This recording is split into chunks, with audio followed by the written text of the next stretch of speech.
जब सुने के होई भोजपुरी गाना बस बजे के चाही गाना।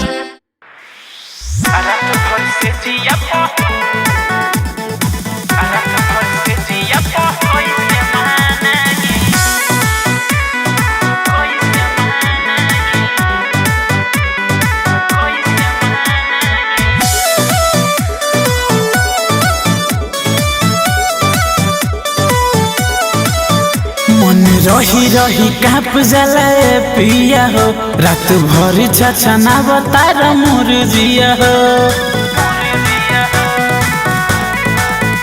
मन रही रही काप जाला पिया हो, रात भर छछना बतार मोर जिया हो।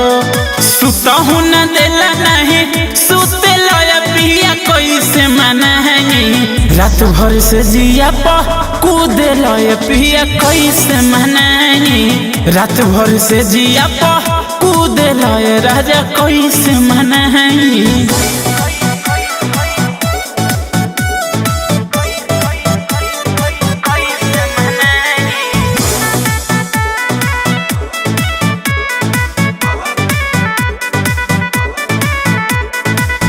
चॉकलेट के जैसन चाट काहे सो रहो घरिए सैया, तू तो जवान हमार चहले अभी लड़ी कैया।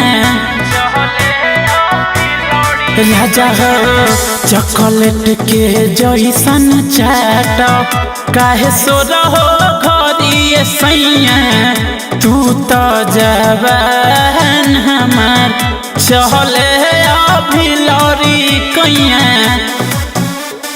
दुखबो न कबहू सा मुझे राजा कैसे मनाही, दुखबो न कबहू सा मुझे पिया कैसे मनाही, रात भर से जिया कूदे पिया कैसे मनाही, रात भर से जिया कूदे राजा कैसे मनाही।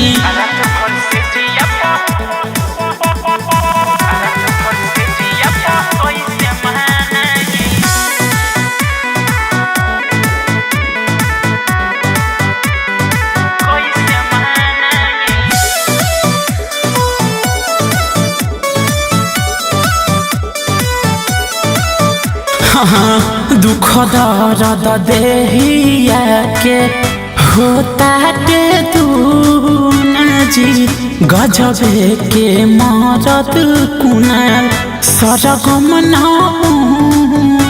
जी।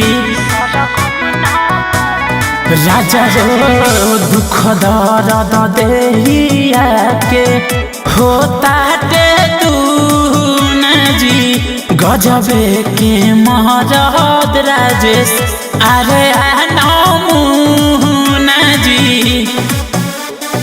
अब न लाचार संगे जूझेला राजा कैसे मनाई, अब न लाचार संगे जूझेला पिया कैसे मनाई, रात भर से जिया कूदेला पिया कैसे मनाई, रात भर से जिया कूदेला राजा कैसे मनाई।